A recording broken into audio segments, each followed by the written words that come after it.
Introduction. Buddha से लेकर Freud तक इंसानी स्वभाव को समझने वाले विद्वानों ने एक विरोधाभास देखा है। कोई भी दुख सहना नहीं चाहता, लेकिन हम में से ज्यादातर लोग उसी में फंसे रहते हैं। ये जानते हुए भी कि हमारे काम हमें दुखी करते हैं, हम उन्हें बार बार करते रहते हैं। फ्रायड ने इस आदत को हमारे अचेतन बेतुके दिमाग को बताया, जो हमारे सोच समझ कर लिए गए फैसलों को खराब कर देता है। बौद्ध धर्म मानता है कि दुख के पीछे के कारणों को जानने के बजाय खुद सोचने से ही हम दुख में फंस जाते हैं। बौद्ध धर्म दर्द और दुख में फर्क बताता है। दर्द तो होना ही है, बुरी घटनाएं जो सच में गम देती हैं वो अक्सर होती रहती हैं। दुख हमारे विचारों से पैदा होता है, दुनिया की निराशाओं और नुकसानों से नहीं। गुस्से वाले, नाराजगी भरे, खुद से नफरत करने वाले और चिंता के विचार रखने से हम दुख को लंबा खींचते हैं और बढ़ाते हैं। दर्द तो हम चुन नहीं सकते, लेकिन दुख में रहना हमारी मर्जी है। इस चक्र को तोड़ने के लिए पॉजिटिव थिंकिंग की जगह अपने आप चलने वाले विचारों को रोकना और बिना उनके मतलब निकाले उन्हें रहने देना जरूरी है। ऐसा करना सीखने से दुख कम होता है और हमारी पूरी क्षमता सामने आती है। शानदार है ना? अब बात करते हैं कि ये शांत मन कैसे पाया जाए। Lesson, we build reality by thinking. स्वर्ग और नर्क क्या है? ये एक ऐसा सवाल है जो सदियों से पूछा जाता रहा है। कुछ धर्म इन्हें शाब्दिक रूप से मानते हैं। बहुत से ईसाई और मुसलमान मानते हैं कि स्वर्ग और नर्क अच्छाई या बुराई के अंतिम ठिकाने हैं। लेकिन बौद्ध धर्म स्वर्ग और नर्क को जगह नहीं, बल्कि मानसिक स्थिति मानता है। एक प्राचीन जापानी जैन बौद्ध कहानी इसे दर्शाती है। कहानी कुछ यूं है। एक मजबूत, युद्धों में जख्म खा चुका समुराई योद्धा एक जैन गुरु से मिलने गया। उसने गुरु को अपने बगीचे में ध्यान लगाते देखा। आदेश देना पसंद करने वाला और फिलॉसफी पर चर्चा करने से कतराने वाला समुराई गुरु को अचानक बीच में रोककर चिल्लाया, स्वर्ग और नर्क क्या है? गुरु ने आंखें खोलीं और समुराई को देखा। ऐसे असभ्य और बेअदब इंसान को क्यों बताऊं? जो मांगता है पूछता नहीं, गुरु ने कहा। समुराई चौंक गया। उसके रुतबे वाले लोगों को सम्मान मिलने का आदत था और वे बेअदबी करने वालों को सजा देते थे। गुस्से में भरे समुराई ने अपनी तलवार गुरु के सर के ऊपर उठा ली। गुरु न तो हिले न ही दया की भीख मांगी। उसने कहा, यही नर्क है। समुराई रुक गया। गुरु के मतलब को वो तुरंत समझ गया। गुस्सा और हकदारी उस पर हावी थी। वो इस छोटी सी बात पर इस आदमी को मार डालता।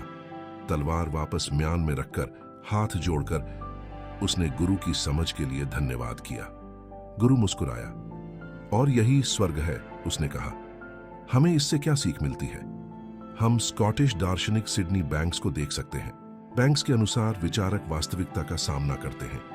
हमारी अपनी सोचने की प्रक्रिया ही हमारे नजरिए को तय करती है, बाहर की असली दुनिया नहीं।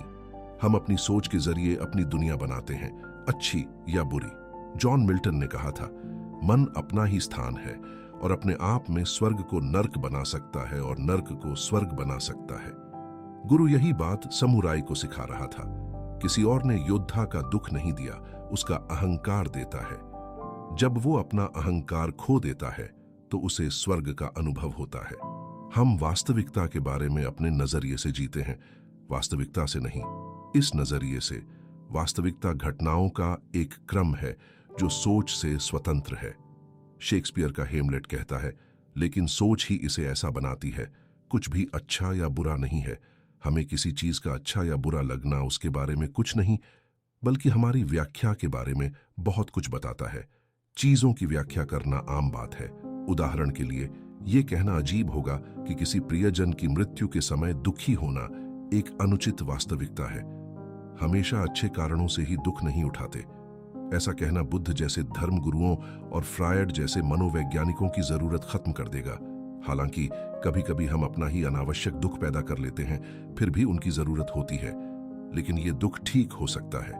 अगर सोच ही वास्तविकता बनाती है तो हमारी सोच बदलने से हमारी वास्तविकता बदल सकती है।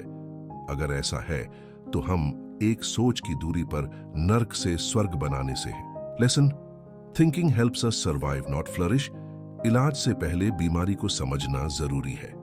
सोच कैसे दुख का कारण बनती है, इसका जवाब जानने के लिए हमें थोड़ा अपनी प्रजाति के विकास को देखना होगा। इंसानों का दिमाग बहुत बड़ा होता है, जो चीजों को समझने, उनका विश्लेषण करने और सोचने का काम करता है। यह विकास दरअसल हमारे बचने में मदद करता था। सोच एक बचाव है। हमारा दिमाग खतरे को पहचानने के लिए बना है और ये काम वो बहुत अच्छे से करता है। हमारा दिमाग हमारे आसपास के वातावरण का आकलन करता है, पिछली घटनाओं को याद रखता है और भविष्य की भविष्यवाणी करता है। अभी तक तो सब ठीक लगता है। परेशानी ये है कि हमारा दिमाग ऐसी दुनिया के लिए बना है जहां हर झाड़ी में जानलेवा खतरे होते थे। अब दुनिया बदल चुकी है। अब ज्यादातर लोगों के पास क्रेडिट कार्ड और अच्छे सुपरमार्केट हैं, तो हमें शिकार करने या जहरीले फल खाने की जरूरत नहीं है। आजकल हमारे पड़ोसी हमें तेज म्यूजिक से परेशान कर सकते हैं। हमें मारने की संभावना कम है। पहले टूटी हुई टांग जानलेवा होती थी, अब वो सिर्फ एक तकलीफ है। आज हमारा वातावरण ज्यादा सुरक्षित है, पर विकास में लाखों साल लगते हैं और हमारा दिमाग इंसानों की पिछले कुछ समय में हुई तरक्की को नहीं समझ पाया है।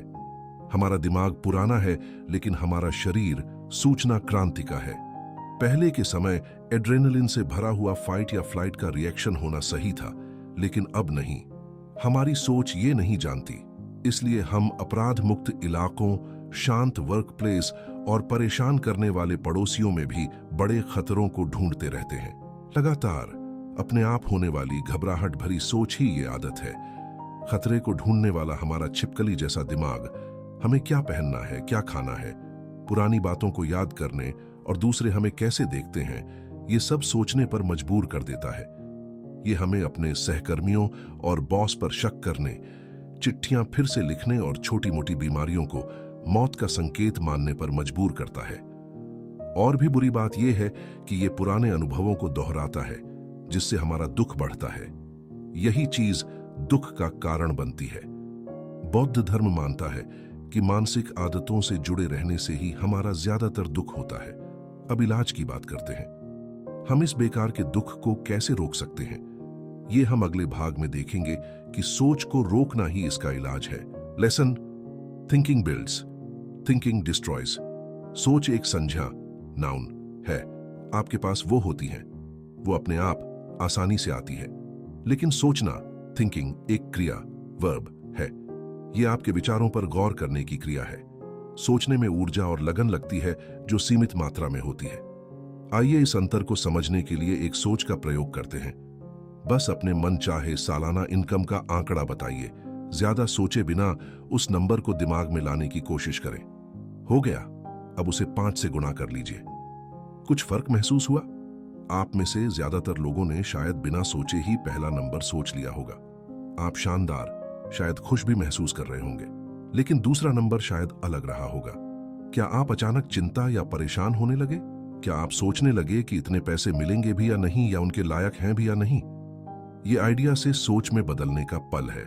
जैसा कि आप देख सकते हैं, दूसरा वाला एक इमोशनल रोलर कोस्टर है जो आपको चिंता, गुस्सा, आत्मसंदेह, अपराध बोध और बेकार होने के भाव में घुमाता है। ये छोटा सा सोच का प्रयोग हमें क्या बताता है? सीधे शब्दों में कहें तो विचारों के बारे में सोचने से मानसिक परेशानी होती है, सिर्फ विचारों से नहीं। साधारण विचारों में कम मेहनत लगती है और वो कोई रुकावट नहीं डालते। लेकिन अफसोस की बात यह है कि ऐसे विचारों को प्रोसेस करने और जज करने से ही परेशानी होती है। लेकिन आपको अपने विचारों का पीछा करने की जरूरत नहीं है। उन्हें ना तो परखना है और ना ही उनके बारे में सोचना है। रचनात्मक और खुशनुमा विचार आपकी असली ख्वाहिशों और फिक्रों को बताते हैं। सोच नुकसानदेह और खराब है। जब आप सोचते हैं तो आप अपने सीमित विश्वासों, फैसलों, आलोचनाओं, प्रोग्रामिंग और कंडीशनिंग को उस विचार पर थोप देते हैं। क्या आप अपने विचारों को खराब प्रोग्रामिंग से दूषित होने से बचा सकते हैं? हमेशा की तरह सबसे पहले पहचान जरूरी है। आप कैसा महसूस कर रहे हैं? ये एक तरह का इंटरनल डैशबोर्ड है जो आपको बताता है कि आप सोच रहे हैं, क्योंकि आप सिर्फ वही फील करते हैं जो आप सोचते हैं। अगर आप निराश महसूस कर रहे हैं तो हो सकता है आप ज्यादा सोच रहे हों। आइए देखें कि इस चक्र में फंसे रहते हुए आप क्या हासिल कर सकते हैं। Lesson: mental clarity comes when we cease using our thoughts. सोचने से दुख होता है तो क्या हमें सोचना बंद कर देना चाहिए? यह सुनने में अजीब लगता है। क्या हम वो चीज करना छोड़ सकते हैं जिसे करने के लिए हमारा दिमाग बना है? जवाब है हाँ। थोड़ा लंबा जवाब देने से पहले कुछ चीजें समझते हैं। सबसे पहले हमारी शब्दावली को परिभाषित करते हैं। विचार और सोचना अलग चीजें हैं, तो सोचना बंद करना विचारों को रोकने जैसा नहीं है। हम चाहते हैं कि विचार बिना किसी रुकावट के आते जाते रहें, तो सोचना बंद करना विचारों पर गौर करने और उनका आकलन करना बंद करना है। ये कोई एक्शन नहीं है, बल्कि एक इनएक्शन है। जितना हम ये समझते हैं कि सोचने से हमें दुख होता है, उतना ही सोचना बंद करना आसान हो जाता है। एक उदाहरण इसको समझने में मदद करता है। कल्पना कीजिए आपको एक कटोरी गंदे गड्ढे का पानी दिया गया है। आपको पानी को साफ करना है। आप इस परेशानी को कम करने के लिए पानी को उबाल सकते हैं या फिल्टर कर सकते हैं। ये पानी को बदलने के एक्टिव तरीके हैं, लेकिन सबसे आसान जवाब है कि आप पानी को वैसे ही छोड़ दें। कुछ समय बाद मिट्टी कटोरी के तले में जम जाएगी और पानी साफ हो जाएगा। ये हमारे दिमाग पर भी लागू होता है। हम आमतौर पर अपने विचारों को उबालते या फिल्टर करते हैं ताकि उनके आधार पर कोई कदम उठा सकें। यही सोचना है। उन्हें अकेला छोड़ दें और विचार शांत हो जाते हैं।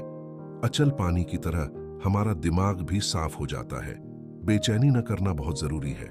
जापानी इसे म्यूशिन कहते हैं। इसका मतलब है गुस्से, डर, बेतरतीब विचारों और सबसे अहम अहंकार से रहित मन। इसे आमतौर पर लड़ाई के दौरान एक मार्शल आर्टिस्ट की मानसिक स्थिति को बताने के लिए इस्तेमाल किया जाता है, लेकिन यह जिंदगी के कई पहलुओं पर भी लागू होता है। जब म्यूशिन हासिल हो जाता है तो अभ्यासी तुरंत एक्शन ले सकता है। खुद को उलझाने या शक करने के बजाय वो अपने कौशल और वृत्ति का इस्तेमाल करके तुरंत और दृढ़ता से कार्य करती है। पश्चिमी संस्कृति में फ्लो स्टेट उस मानसिक स्पष्टता को बताता है जिसे हम किसी गतिविधि में पूरी तरह से लीन रहने के दौरान अनुभव करते हैं। फ्लो स्टेट और म्यूशिन मौजूदगी पर जोर देते हैं। हालांकि ऐसे मूड हमारे दिमाग को बंद नहीं करते हैं, ये वास्तव में हमें अधिक रचनात्मक और सरल बनाते हैं। ऐसा इसलिए है क्योंकि हम सोच नहीं रहे हैं, बल्कि विचारों को बहने दे रहे हैं। सोचने से जिंदगी के हर पहलू पर बुरा असर पड़ता है। सोचने से झिझक, अनिच्छा, अनिश्चितता, बेचैनी और चिंता पैदा होती है।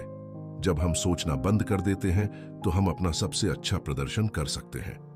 सोचना बंद करना हमें अहंकार की बंदिशों से मुक्त करता है और हमें अपनी पूरी क्षमता तक पहुंचने देता है।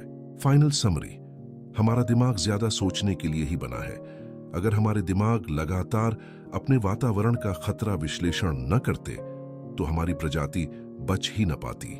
लेकिन आज के सुरक्षित वातावरण में ये काबिलियत बेकार का दुख देती है। इस दुख से बचने के लिए हमें हर उस चीज पर यकीन करना बंद कर देना चाहिए जो हम मानते हैं। हमें बिना किसी फैसले या विरोध के विचारों को आने जाने देना चाहिए।